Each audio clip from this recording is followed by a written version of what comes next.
Hello, this is Sandra Brown of Happiness Past 60, but I'm 81. And I'm just want to see how all of you guys are doing and let you catch up a little bit about what we're doing.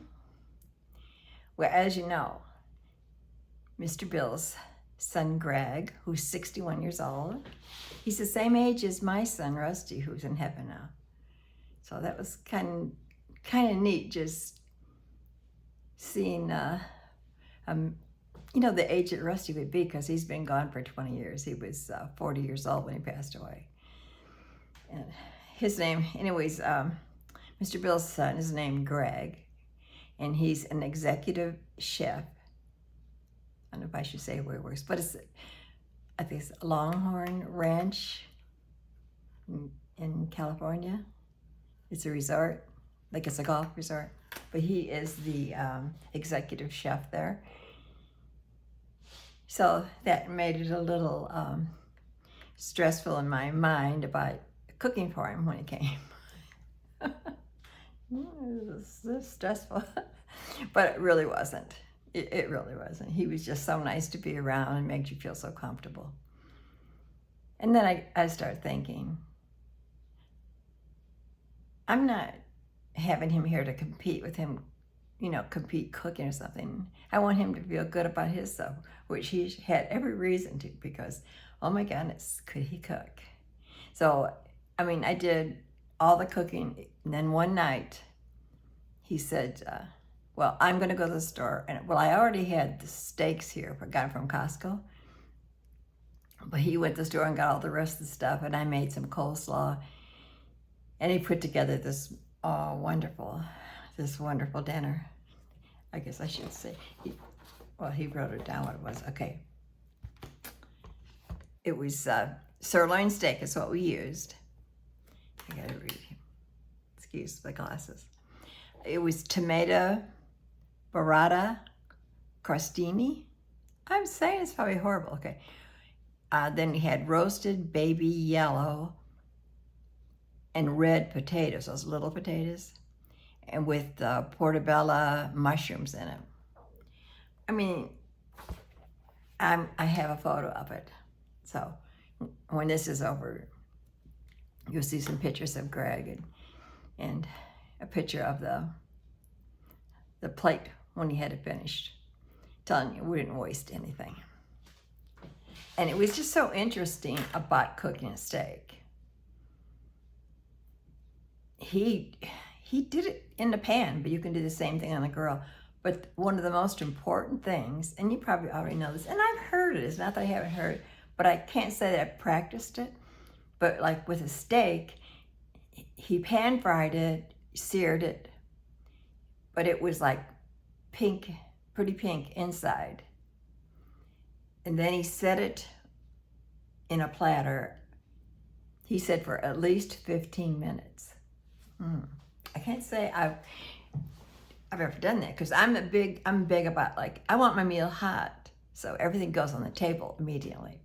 But he set it to the side for 15 minutes, and the juices all stay in there. It doesn't dry out.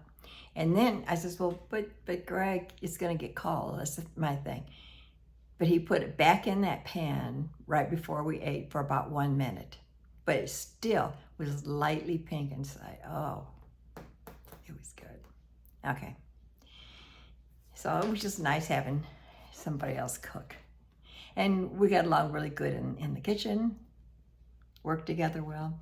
And he was, he loved my paintings. And he does paint, and he does a good job. But he hasn't been painting just like I haven't been. But after he looked at my paintings, and that inspired him to go home and paint. And he inspired me with my cooking. I always cook, but just be more, creative in my cooking too. So he was here a week. It was wonderful. I was just so happy for Bill that he had his son here and had this time with him. And I've never met him before. So that was really nice that we had that time together.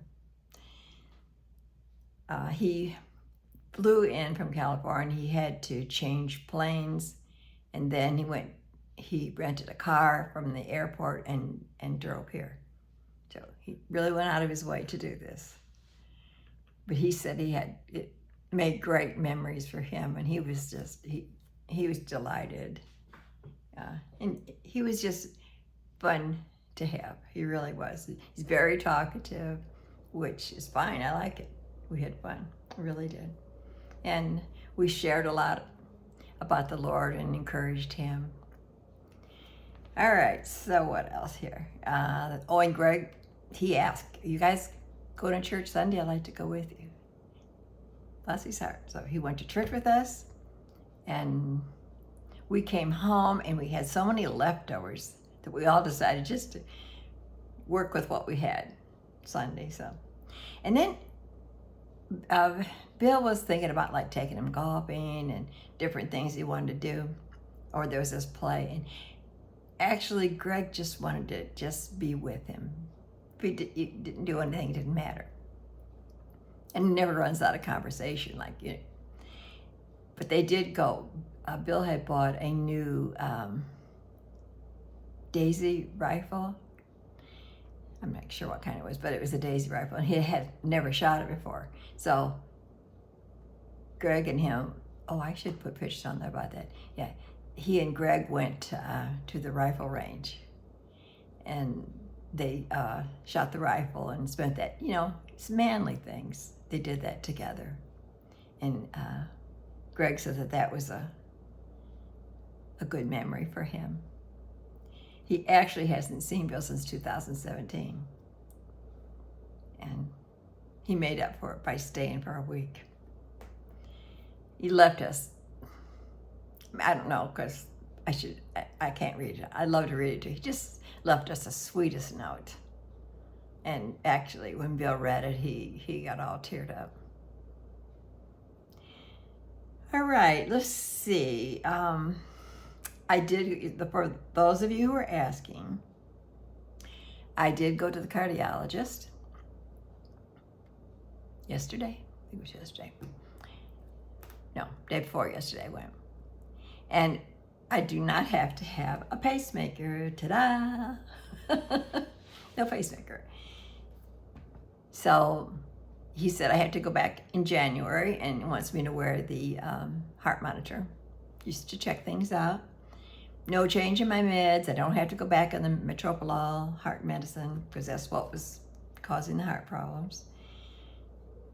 So all that was good. But boy, you wait so long when you're at the doctor's office.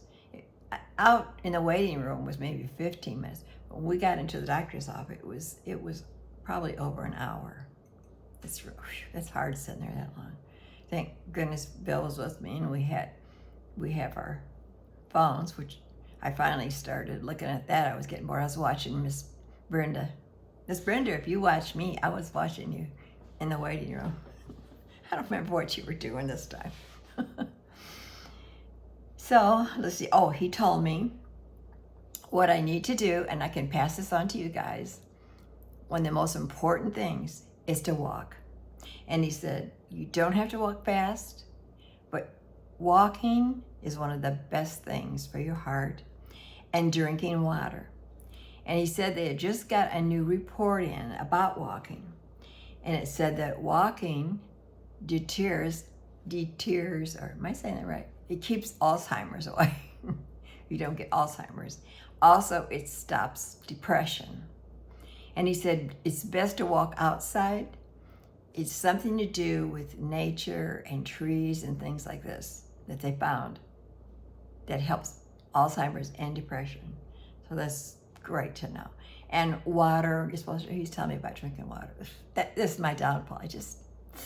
So I got to work on that, drinking water. So yesterday we was out cutting a big forsythia bush that we have out here. I know this is not the right time of year to do it, but it just was out of hand. It's supposed to do it in the fall, or right after they bloom, those 2 times. So anyways, we were out there cutting that. It seems like everything we do now that we're older is a big job. And Bill was puffing.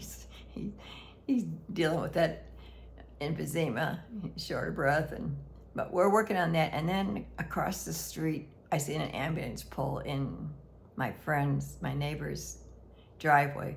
So I took a run over there, and I just went in right behind the gurney with the ambulance drivers. And it's just my habit of, I just laid my hands on her and start praying for her. Do that. Don't be afraid to do it. Hey, people are very open to prayer when they're in that position. But she was, I think it's something to do with her heart. I'm still waiting to hear more. Her cousin was there, thank God. Her cousin was supposed to come a week before and couldn't make it. See how God works things out. She was there when this happened, and she called the ambulance. But she was feeling dizzy, and her heart in her chest, she was feeling real tight. And also, she had pain in both of her jaws. So they said she did not have a heart attack, but was going into one. So I heard, she did message me today, and she said that they were coming in with a cath around 2 o'clock. So it sounds like they're talking about possibly a stent in her heart, which will be good, because I had that too. And I feel good now. All right, so anyways, and Bill, he took her cousin and drove behind the ambulance and got her there. So, and we just happen to be out there. We don't work, rarely we go up front and we're working. And we just so happen to be at the end of the driveway working on something where we would see all that. I don't know, just, and then she asked me to call Joan. She was in the ambulance, and I got her medicine and put it in the ambulance. And then she says, Sandy, call Joan, which is her neighbor next door. They're good friends. And so I called Joan. And so this is like how everything that we just happen. So just every day, Bill and I try just to wake up and say, Lord, is there anything you want us to do today? Just be willing to do it. And he won't make it hard on you. It's just that it'll just work in with what you're doing. So then Bill took off with her, and then 2 of my other neighbor ladies came over, and they helped me to pick up the branches and get them in that big bag and things like that. So it all worked out. All right, so after this, okay, hang on, because I got all kind of little videos and stuff on here that you might want to see, even videos of Bill and Greg at the rifle range, and Bill and Greg and I walking on the golf course, and my goldfinches out here eating the zinnias and all kind of crazy stuff. Hope it's not boring. It's just my life. So, hope you enjoy it. Love all you guys, and remember, God's in control. God loves you so dearly. And just pray a special blessing. God bless all of you. All right. Bye-bye now. Hey, that was a little bit too long. So I'm going to have to make it another video, because I was looking how long I was talking. I'm just not going to be able to work that in. So just watch. Go and click on the next video. Okay. Bye-bye.